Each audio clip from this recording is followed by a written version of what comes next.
이번 시간에는 거듭제곱의 계산과 분배 법칙에 대해서 알아보겠습니다. 자, 먼저 거듭제곱의 계산이라고 하는 거는 어떤 숫자를 거듭거듭해서 제 자신을 곱해가는 걸 얘기하는 거예요. 예를 들어서 플러스 2의 세제곱이라고 하는 것은 플러스 2를 계속 3번 곱하는 거죠. 이렇게. 그러면 우리가 2는 4, 4, 2, 8 이렇게 되고 숫자는 부호는 우리가 플러스를 계속 곱하면 부호가 플러스니까 얘는 플러스 8이 되겠네. 자, 플러스 2의 제곱이라고 하는 건 플러스 2를 연속해서 2번 곱하는 거니까 2는 4가 되고 플러스는 아무리 곱해도 부호가 플러스인 거지. 그쵸?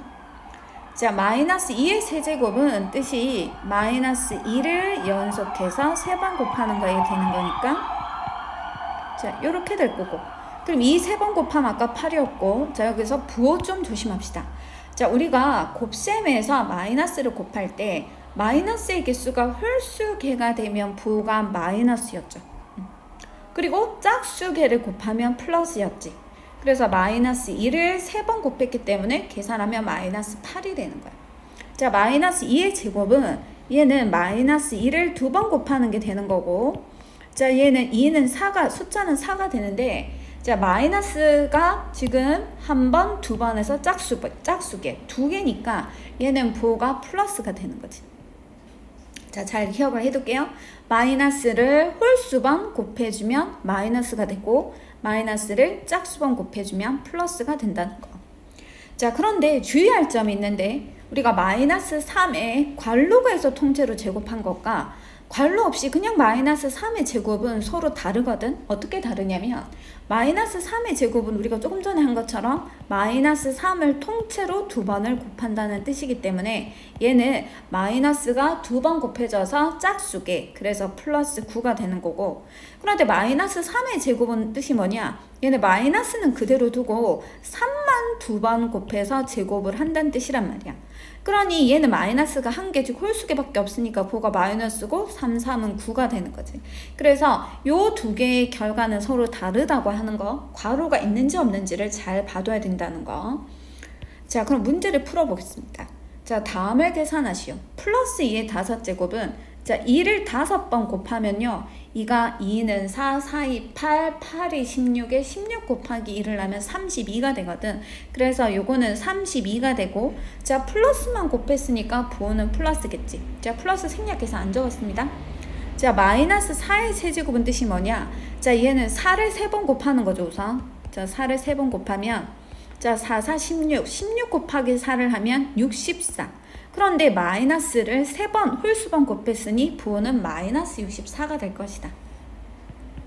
자, 세 번째 마이너스 1의 8제곱은요. 1을 우선 8번 곱하면 얘는 무조건 1이야. 1은 계속 거듭제곱해도 1인 거지. 그런데 마이너스를 8번, 즉 짝수번 곱했기 때문에 얘는 부호가 플러스인 거지. 그래서 얘를 계산하면 플러스 1이 되겠다. 자, 요거는요, 뭐부터 먼저 계산해야 되냐면 마이너스 3분의 2의 제곱을 먼저 계산을 한 다음에 마이너스를 한 번 더 곱해준 거잖아. 그래서 요거부터 먼저 계산을 하면 얘는 마이너스 3분의 2 곱하기 마이너스 3분의 2가 되고, 그러면 얘는 분모는 분모, 분자끼리 곱해야 되니까 3, 3은 9분의 2는 4가 되고요. 자, 마이너스가 2번 곱해졌기 때문에 얘는 부호가 플러스가 된단 말이지. 그런데 우리는 여기 플러스 9분의 4에다가 다시 마이너스를 한 번 더 곱한 거니까 여기에서 다시 반대 부호가 되어서 마이너스 9분의 4가 되겠지. 요렇게. 자, 그래서 거듭제곱을 할 때는 특히 부호를 조심해야 된다는 거 기억을 해두세요. 자, 두 번째 이제 분배 법칙을 보겠습니다. 자, 분배 법칙은 뭐냐? 자, 우리가 요 직사각형의 넓이를 한번 계산한다고 생각해볼게요. 이 큰 직사각형 넓이. 그럼 직사각형 넓이는 가로 곱하기 세로니까 15 곱하기, 자, 세로 길이 여기서 여기까지 길이는 6과 4를 더한 거죠. 그래서 6 플러스 4다. 6 더하기 4다. 이렇게 생각을 해줄 수 있는데, 근데 이 계산할 때 우리가 이 사각형의 넓이는 요 넓이하고 요 넓이하고 두 개를 더한 것이 큰 넓이랑 같게 되잖아. 그래서 먼저 요 사각형의 넓이를 계산을 해주면 얘는 가로 길이가 15고 세로 길이가 6이니까 15 곱하기 6이 될 거고, 그리고 요 밑에 있는 이 사각형의 넓이를 계산을 해주면 자 가로 길이가 15가 되고 세로 길이가 4가 될 거니까 이렇게 될 거잖아. 그런데 난 전체 넓이니까 이거 두 개를 더해야 된단 말이지. 자 여기서 무슨 말이냐, 내가 두 수의 합에다가 어떤 수를 곱하게 되는 것은 그냥 이 각각의 수에 곱해서 그 곱한 결과를 더하는 것과 같다고 하는 거야. 이걸 우리가 무슨 법칙이라고 하느냐면 분배 법칙이라고 얘기를 하거든. 즉 분배 법칙은 자 이 괄호 안에 6과 4를 먼저 더해서 얘를 곱하지 않고 이 곱하기 15를 이렇게 각각 분배를 해주는 거지. 즉 6에다가도 15를 곱해주고 4에다가도 15를 곱해주는 거. 그래서 이 둘의 합을 계산한 결과가 이 계산한 결과랑 똑같다는 게 분배 법칙. 자 그래서 우리가 어떤 수의 두 수의 합을 곱한 것은 됐죠? 어떤 수의 두 수의 합을 곱한 것은 자 어떤 수의 각각의 수를 곱해서 그 결과를 더한 것과 같다는 게 분배 법칙이라고 하는 거다. 그럼 밑에서 분배 법칙을 적용해 보면 이렇게 되는 거죠.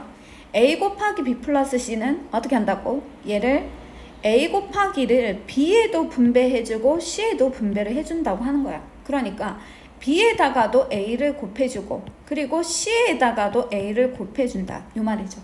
자 다시 곱하기 C가 뒤쪽에 있더라도 각각 A, B의 차례대로 똑같이 분배를 해줘야 돼.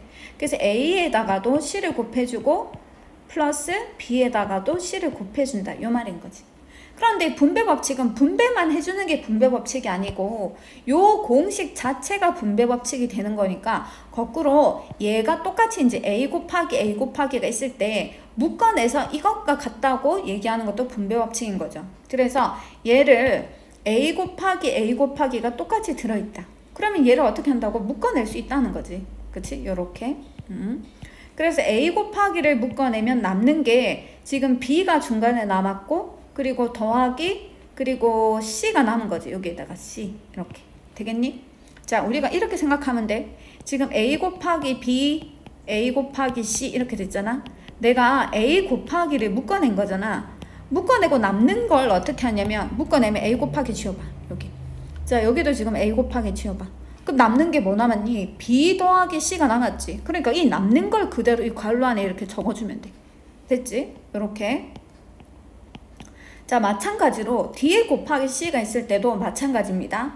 자 여기 곱하기 C를 묶어낼 거고 자 묶어내고 남는 거를 그대로 적으면 되거든. 그러면 남는 게 얘랑 없어졌다고 쳐봐. 그럼 뭐가 남았니? A 플러스 B가 남았으니까 요 괄호 안에다가 A 플러스 B를 이렇게 적어주는 거지. 되겠어? 자 우리가 어떤 수를 계산할 때도 분배 법칙을 적용하면 조금 더 쉽게 구할 수가 있거든요. 자 만약에 7 곱하기 103을 계산을 한다. 이때 7 곱하기 103이라는 게 100 더하기 3이지. 그래서 이거를 이렇게 분배해서 계산을 해줄 수도 있다 그 말인 거지. 그럼 7 곱하기 100에다가 7 곱하기 3을 더해주면 되는구나. 그러면 얘는 700에다가 3, 7에 21을 더해준 거니까 얘를 계산하면 721이 되겠죠. 자 요런 것들도 어떻게 계산하느냐. 얘가 지금 12 곱하기가 똑같이 들었단 말이야. 그래서 이 12 곱하기를 묶어내는 거야. 자 묶어내고 남는 게 98 더하기 2가 남았죠. 그래서 그거를 남은 걸 그대로 괄호 안에 써주고 그럼 얘는 12 곱하기 98에서 2를 더해주면 100이 되는 거고 그럼 얘는 계산하면 1200이 되겠네. 그렇죠? 자 그래서 밑에 문제를 한번 풀어볼게요. 다음은 분배 법칙을 이용해서 계산하는 과정이다. 내만의 알맞은 수를 써넣어보자. 자 이거를 주어진 상태 그대로 계산하지 않고 좀 더 재미있게 계산을 한다는 말이야. 즉 곱하기 48을 여기에도 분배해주고 여기에도 분배를 해줘. 그러면 마이너스 8분의 1에다가도 곱하기 48을 해주고 또 12분의 7에다가도 곱하기 48을 해준다는 거죠. 자 그러니까 우리가 요걸 먼저 계산해서 원래는 괄호안을 먼저 계산해서 곱해야 되는데 이거 지금 괄호안 먼저 계산하려면 통분할 때 되게 귀찮잖아. 그러니까 차라리 나는 분배 법칙을 적용해서 좀 다르게 풀어보겠다 그 말인 거지. 그러면 얘는 8하고 48 약분하면 6이고 자, 10이랑 48 약분하면 4가 되니까 앞에 거 계산하면 마이너스 6이 되죠. 자, 뒤에 거 계산하면 4, 7에 28이 되는 거야. 그러면 플러스 28 마이너스 6은 부호가 서로 다르기 때문에 숫자를 빼서 큰 수의 부호를 붙여주면 계산 결과가 22가 되겠죠. 자, 이것도 마찬가지로 원래는 어떻게 해야 되느냐, 곱하고 곱해서 다시 더해야 되는데 그럼 숫자가 너무 귀찮잖아, 분수라서.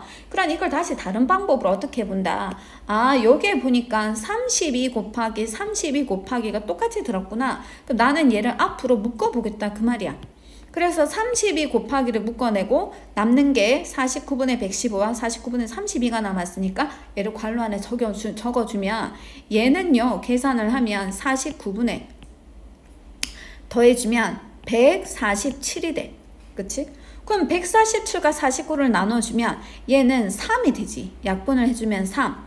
그러니 앞에 있는 32는 그대로 적고 괄호한 계산하면 3이 되고. 그럼 이거 계산하면 얘가 96이 되겠죠. 그래서 이런 방법으로 생각을 해줄 수 있다는 거지.